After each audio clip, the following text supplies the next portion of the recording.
Welcome to the deep dive. We're really excited today to jump into some fascinating source material that landed on our desk. A whole stack of articles and notes, actually. Yeah, and these sources, they dig into something really critical, I think. Yes. Something that's probably on your mind if you're, looking to build something, lead something.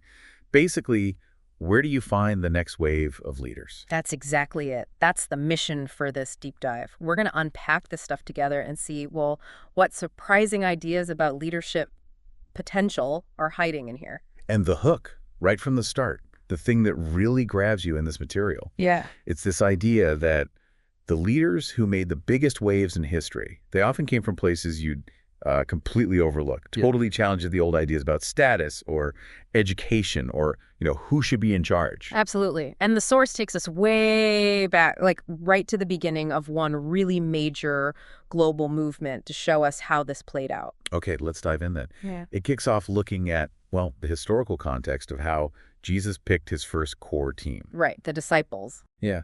And okay, some were already followers of John the Baptist, so they weren't completely new to spiritual seeking. But the source points out immediately, from the perspective of the religious establishment back then, these guys didn't fit the profile at all. Not the expected choices for starting a kingdom movement. Not even close. They were Galileans, from up north, miles away from Jerusalem, the power center. And mostly, well, undereducated folks. Fishermen, peasants, maybe a tax collector thrown in. Definitely not scholars from the big temple schools. And the source makes this really striking point. Among the 12 main apostles and the women involved too, maybe Judas Iscariot is the only exception. But basically, none of them look like leaders for this kind of thing. That's the surprise factor, isn't it? The source really hammers that home. And then it hits you with Saul becoming Paul. Oh, yeah. Talk about unexpected. I mean, this guy was actively against the movement.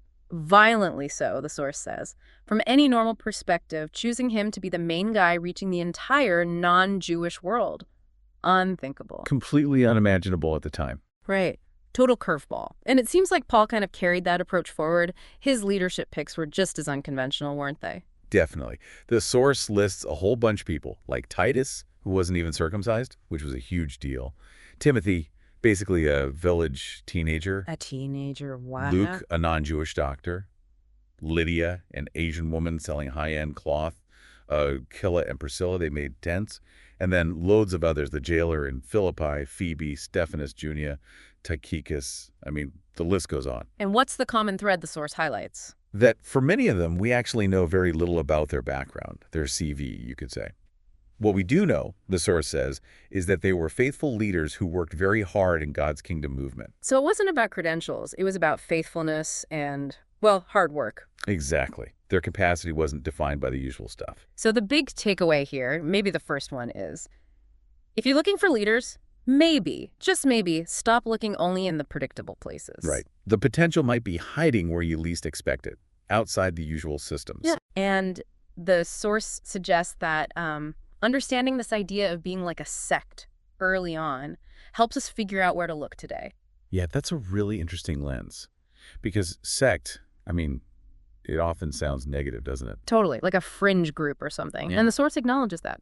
Paul was called a ringleader of the Nazarene sect. He called his own movement the Way, which others labeled a sect. Jewish leaders in Rome were saying, people everywhere are talking against this sect. It was definitely used dismissively. But what's useful here is how some thinkers, sociologists, and theologians like Ernst Troeltsch, who the source mentions, they kind of reclaim the term, not as an insult, but as like an analytical construct, an ideal type. Okay. A tool, basically, to help describe different ways faith communities relate to the world around them. All right, so break down these types the source talks about.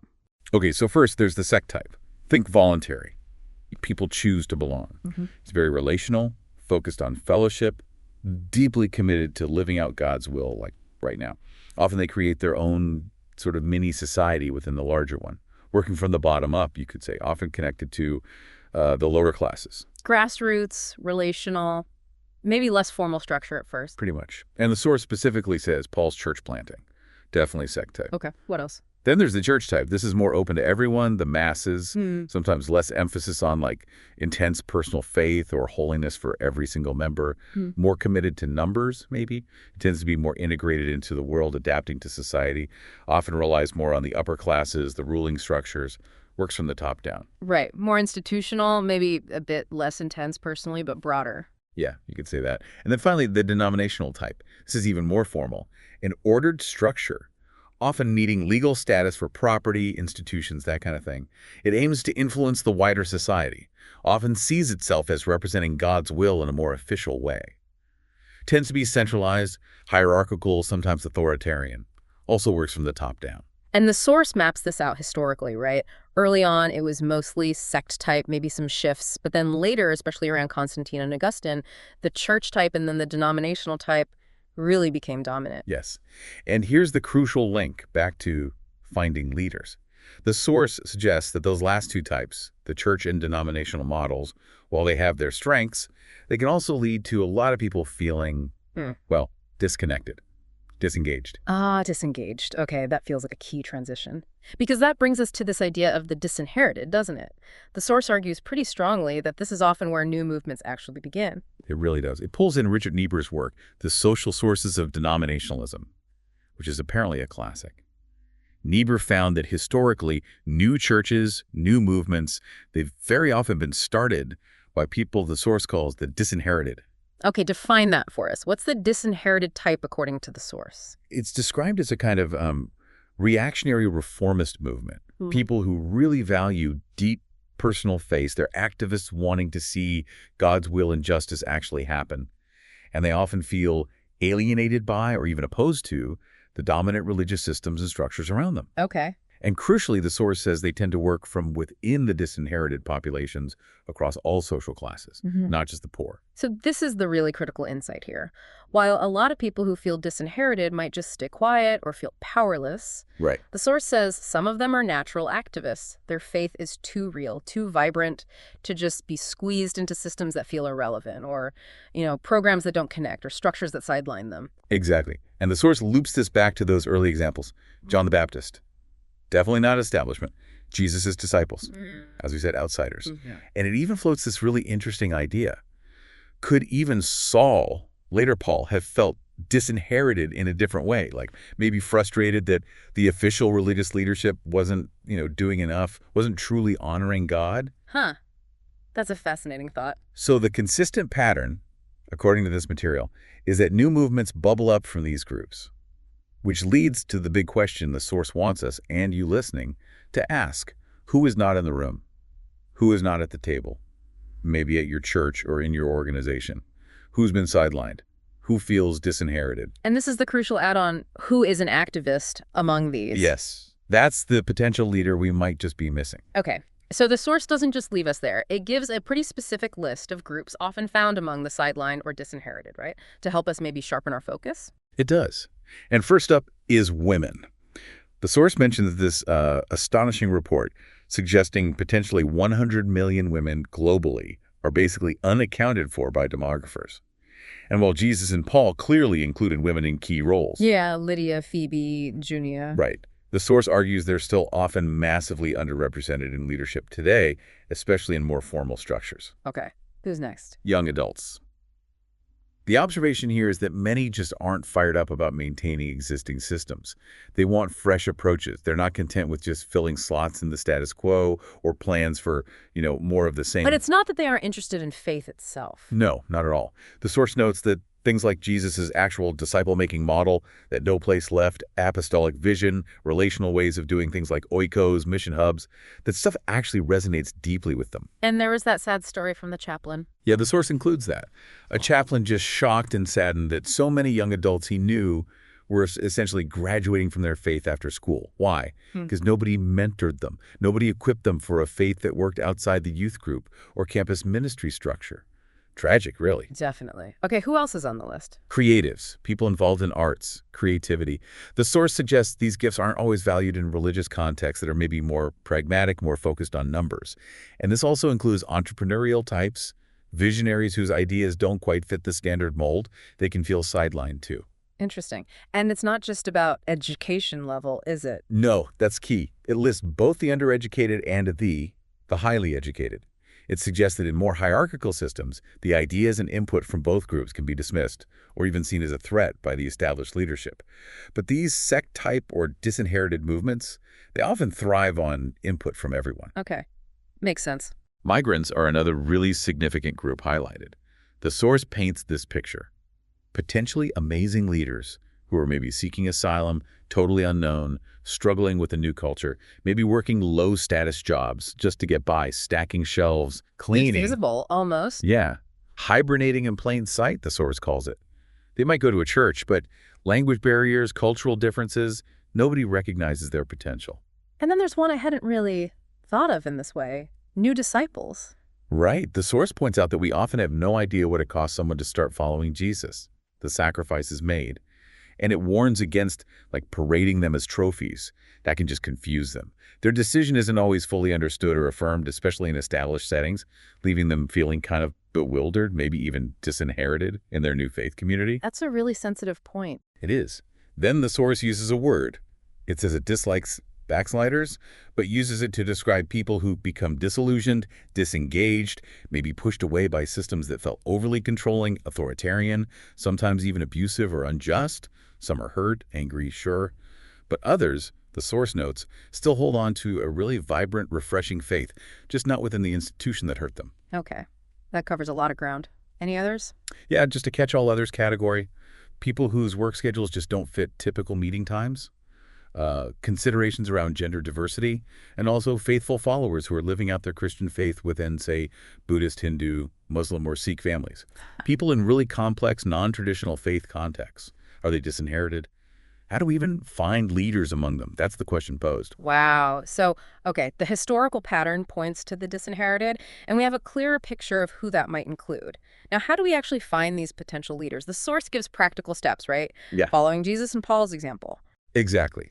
It emphasizes their methods were simple, reproducible. Step one is essentially following relational streams. Relational streams. Explain that. The source says Jesus and Paul focused intensely on oikos, which means households, but really implies our relational networks, our connections, and these oikos exist within larger ethne, which are like broader relational streams, people groups, communities. That was their strategic focus. And how do you map that out practically? There's a tool mentioned? Yes, oikos mapping. It's super simple. You draw a circle that's you, then maybe 5 balloons branching off. Those are 5 people you know who seem far from God right now. Okay. Then, from those people, you draw more strings and balloons representing their connections. Even if you don't know those people personally. Especially if you don't, you draw an empty balloon. Because the goal isn't just mapping who you know now, it's visualizing the potential network. And it prompts you to pray for those unknown people, those future generations of faith. It gets you thinking multiplication from day one. Right, right. And then what? When someone on your map decides to follow Jesus, you mark it, and then this is key, you immediately teach them how to draw their own oikos map. You pass it on. Makes it really visual, doesn't it? The source even pictures historical oikos maps. Yeah, like Jesus calling the first disciples who already knew each other, Peter going to Cornelius' house, and boom, the whole network is there. Paul in Philippi with Lydia, or in Ephesus, or even that list of names and networks in Romans 16, the source just flat out says this is where movements start. Wow. And it mentioned a modern example. Yeah, Francis Puel and Life Switch using these maps very intentionally for prayer, for planning, using coaching huddles to spot and raise leaders right out of those relationship webs. Very practical. Okay, that's step 1. Follow the relational streams with oikos mapping. What's step 2? Step 2 is engaging people of peace. People of peace. What does that mean? These are key individuals within a network, an oikos or an ethne. They have influence. They're receptive.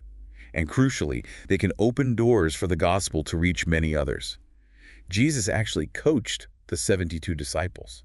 He set out to look specifically for these people. It was part of the strategy. So finding the person who can unlock that network. Pretty much. Think about the Samaritan woman at the well, or that demon-possessed guy Jesus healed. They weren't like mayors or anything, but they went back and influenced their whole town or region because people listened to them or were curious about their transformation. Or Paul finding Lydia, or the jailer. Exactly. Sergius Paulus too. Their households, their networks, became open because they were open first. So how do you spot a person of peace? What are the clues? The source gives 3 main keys. First, it usually takes time and effort, lots of visits, lots of sharing the message broadly, what it calls abundant gospel seed sowing. Okay, it's not always instant. Right. Second, they welcome you and they welcome the message. They're receptive, hospitable, and this is important. They start inviting others to meet you or hear what you're sharing. Ah, they become connectors. Exactly. And third, remember to be open to the unexpected. Because, looping back again, they are very often found among the disinherited. They might not look like your typical community leader. That really ties it together. Look for receptive influencers, but don't expect them to fit the usual mold. Yes. And the source adds a critical distinction. Look for people who share what they're learning with others, not just people who enjoy hanging out with you or hearing your ideas. The sharing is the sign of a potential person of peace who could spark something bigger. And bigger doesn't necessarily mean huge numbers right away, right? No, the source clarifies that. A movement could simply be one key person genuinely sharing their faith within their family, their workplace, their group of friends, their ethnic community. Could be 5 people, could eventually be 5,000. It starts with that person sharing within their stream. Okay, and once you find someone like that, The process is, again, simple, reproducible, mirroring Jesus. yeah. Help them connect with Jesus personally. Help them draw their oikos map. Teach them a simple way to read and apply the Bible together, like Discovery Bible Rating. And then mentor them specifically in how to do all of this with others in their network. Multiplication is built in. It makes starting something feel less overwhelming, more relational, and step by step. It does. And then finally, the source zooms out a bit and challenges us to think bigger with ethne mapping. Ethnomapping, how's that different from, say, how a denomination might map things? Well, the source contrasts it. Denominational mapping often focuses on, where are our buildings, where are our institutions, what's our budget for this area. Movement mapping, driven by that vision of no place left untouched by the gospel, maps things differently. How so? It focuses on identifying the unreached relational streams, where the people groups, the towns, the city suburbs, the new housing areas, the migrant communities, the specific districts or states where there isn't yet a self-multiplying expression of faith happening. So you're mapping the gaps, essentially, mapping where the gospel isn't flowing naturally yet. Precisely. It's about identifying those unentered streams. And then what do you do with that map? It leads to intentional planning. Who could be the seed sowers to go into that unreached town or connect with that specific migrant group? What teams are needed? How can we intentionally enter that space using these relational person of peace-finding methods? And I guess that brings us full circle, doesn't it? This bigger map forces you back to the core questions. It really does. The ethne map makes you ask, okay, in this specific unreached area, who are the likely disengaged or disinherited people? They might be our future leaders here. Who could be the people of peace within this particular group who can unlock their relational streams? And who are the catalysts, the multipliers? We need to focus on this specific gap. Got it. So it all connects. Understanding the role of the disinherited, using oikos mapping for relationships, looking for people of peace, and then strategic ethne mapping for the bigger picture. That's the framework the source offers. Yeah, it argues these pieces together give us a way to intentionally do this work of disciple making and movement building today, learning from the past. It gives the why look amongst the disinherited and the how, these practical relational steps. So for you listening, the practical takeaways seem really clear. You could literally, maybe right after this, draw your own oikos map. Yeah, try it. Show it to a friend, get them to draw theirs. Pray intentionally for the people on it, known and unknown. And as you interact with people, keep these categories in mind. Who might feel a bit disinherited? Who seems unusually receptive and maybe starting to share a potential person of peace? And if you're in a position to think more broadly, maybe planting a church, training others, thinking about a region, the source suggests taking on an ethno-map project. Identify those gaps. Prayerfully look for people of peace within them. Think about the teams needed. And always keep an eye out for those potential leaders among the disinherited in those specific contexts. It definitely challenges you to, well, look at people differently, to see potential where maybe you wouldn't normally look outside the usual spotlight. It really does. And maybe here's a final thought to leave you with, drawing from the source's implications. Think about the people you interact with every day. Maybe people you unconsciously overlook, perhaps because of their background, their job, their status, or just because they don't quite seem to fit in with the main crowd. Could the next generation of really impactful leaders actually be right there among them, just waiting for someone to notice, to engage, to see their potential?